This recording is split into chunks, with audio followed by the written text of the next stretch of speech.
ಸೆಕ್ಸ್ಗೆ ಕತ್ತಲು ಬೇಕು. ಯಾಕಂದರೆ ಕತ್ತಲಲ್ಲಿ ಅದರ ಸುಖ ಇನ್ನಷ್ಟು ಹೆಚ್ಚುತ್ತದೆ. ಸೆಕ್ಸ್ನ ಆಲ್ಮೋಸ್ಟ್ ಎಲ್ಲರೂ ಒಂದು ಡಾರ್ಕ್ ರೂಮ್ನಲ್ಲಿ ಮಾಡಲು ಇಷ್ಟಪಡ್ತಾರೆ. ಬಿಕಾಸ್ ಕತ್ತಲಲ್ಲಿ ಕಣ್ಣು ಕೆಲಸ ಮಾಡಲ್ಲ.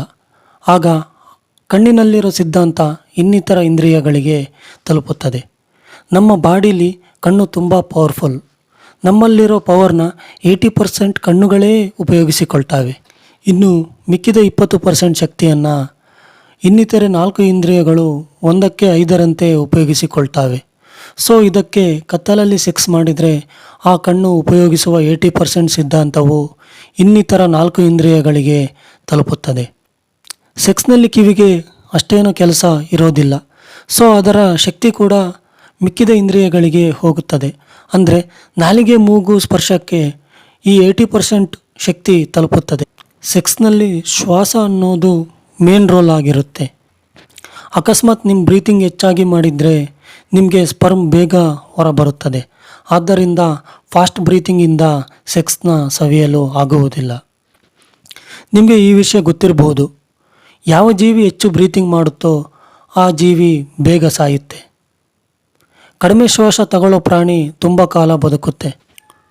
ಫಾರ್ ಎಕ್ಸಾಂಪಲ್ ಆಮೆ.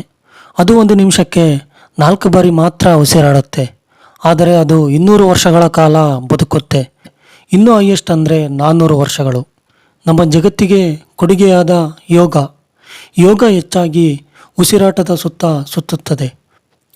ಸೊ ಸೆಕ್ಸಲ್ಲಿ ಶ್ವಾಸ ಅನ್ನೋದು ಮೇನ್ ರೋಲ್ ಅಂತ ನೀವು ಗಮನಿಸಬಹುದು. ಹಾಗೆ ಮತ್ತೊಂದು ಇಂದ್ರಿಯ ನಾಲಿಗೆ. ಸೆಕ್ಸಲ್ಲಿ ಇದು ಅಷ್ಟು ಪರಿಣಾಮ ಬೀರುವುದಿಲ್ಲ. ಪರಿಣಾಮ ಬೀರಿದರೂ ಸಹ ಅದು ತುಟಿಗಳಲ್ಲೇ ಇರುತ್ತದೆ. ಬಟ್ ಅವು ಸಹ ಸ್ಪರ್ಶ ಅನ್ನೋ ಇಂದ್ರಿಯವನ್ನು ಅರಸಿ ಬರುತ್ತವೆ. ಆಲ್ಮೋಸ್ಟ್ ನಿಮ್ಮ ಇಂದ್ರಿಯಗಳೆಲ್ಲ ರಾತ್ರಿ ವೇಳೆ ಕೆಲಸ ಮಾಡೋದನ್ನು ನಿಲ್ಲಿಸುತ್ತವೆ. ಕಣ್ಣು ಕಾಣಿಸುವುದು ಕಡಿಮೆ, ಕಿವಿ ಕೇಳಲ್ಲ, ನಾಲಿಗೆ ರುಚಿಸಲ್ಲ. 90% ಸಿದ್ಧಾಂತವೆಲ್ಲ ಸ್ಪರ್ಶಕ್ಕೆ ಹೋಗುತ್ತದೆ. ಸೆಕ್ಸಲ್ಲಿ ಸ್ಪರ್ಶ ಅನ್ನುವ ಇಂದ್ರಿಯ ಕೀ ರೋಲ್ ಆಗಿರುತ್ತೆ. ಎಲ್ಲ ಇಂದ್ರಿಯಗಳ ಶಕ್ತಿಯು ಸ್ಪರ್ಶದಲ್ಲಿ ಬೆರೆತು ನೀವು ಕ್ರಿಯೆಯಲ್ಲಿ ಹೆಚ್ಚು ತೊಡಗಿಸಿಕೊಳ್ತೀರಾ. ನೀವು ಗಮನಿಸಿದ್ದೀರಾ? ಕಿಸ್ ಮಾಡುವಾಗ ನಮಗೆ ತಿಳಿಯದೇ ನಾವು ನಮ್ಮ ಕಣ್ಣನ್ನು ಮುಚ್ಚಿಕೊಳ್ತೀವಿ. ಯಾಕಂದರೆ ಕಣ್ಣಲ್ಲಿರೋ ಸಿದ್ಧಾಂತನ ಸ್ಪರ್ಶ ಅನ್ನೋ ಇಂದ್ರಿಯ ಎಳೆದುಕೊಂಡಿರುತ್ತದೆ. ಆಗ ಕಣ್ಣು ತನ್ನ ಕೆಲಸವನ್ನು ತಾನಾಗಿಯೇ ನಿಲ್ಲಿಸುತ್ತದೆ. ಸ್ತ್ರೀಯರು ಸೆಕ್ಸ್ನಲ್ಲಿ ಹೆಚ್ಚಾಗಿ ಕಣ್ಣು ಮುಚ್ಚುವ ಕಾರಣದಿಂದ ಪುರುಷರಿಗಿಂತ ಹೆಚ್ಚಾಗಿ ಸ್ತ್ರೀಯರು ಸೆಕ್ಸನ್ನು ಎಂಜಾಯ್ ಮಾಡ್ತಾರೆ. ಸೊ ಇಲ್ಲಿ ನೀವು ಸೆಕ್ಸ್ಗೂ ಮತ್ತು ಕತ್ತಲೆಗೂ ಎಷ್ಟು ಕನೆಕ್ಷನ್ ಇದೆ ಅಂತ ಗಮನಿಸಬಹುದು. ರಾತ್ರಿಯು ತುಂಬ ಸುಂದರವಾಗಿರುತ್ತದೆ. ಆದರೆ ನಾವು ರಾತ್ರಿಯನ್ನು ನಿದ್ದೆ ಮಾಡುತ್ತಾ ವೇಸ್ಟ್ ಮಾಡ್ತೀವಿ. ನೀವು ಏನಾದರೂ ಕೆಲಸ ಮಾಡಬೇಕು ಅಂತ ಇದ್ದರೆ ಅದು ರಾತ್ರಿನೇ ಮಾಡಿ. ಯಾಕಂದರೆ ಹಗಲಲ್ಲಿ ಹೆಚ್ಚು ಕೆಲಸ ಮಾಡೋದು ಕಣ್ಣು. ಬಟ್ ನೈಟ್ ಕಣ್ಣಿನ ಕೆಲಸ ಕಡಿಮೆ ಇರುತ್ತದೆ. ಆಗ 80% ಶಕ್ತಿಯನ್ನು ಉಳಿದ ಇಂದ್ರಿಯಗಳು ತುಂಬ ಚೆನ್ನಾಗಿ ಯೂಸ್ ಮಾಡ್ಕೊಳ್ತಾವೆ.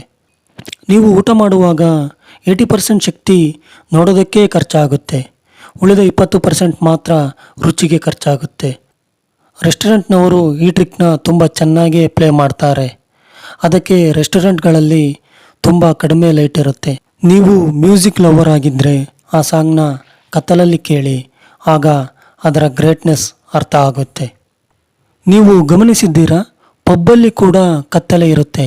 ಯಾಕಂದರೆ ಅವರಿಗೆ ಸೈನ್ಸ್ ಆ್ಯಂಡ್ ಸೈಕಾಲಜಿ ತುಂಬ ಚೆನ್ನಾಗಿ ತಿಳಿದಿದೆ. ಒಂದು ಮಾರ್ನಿಂಗ್ ಶೋಗಿಂತ ಸೆಕೆಂಡ್ ಶೋ ಕೊಡೋ ಕಿಕ್ಕೇ ಬೇರೆ.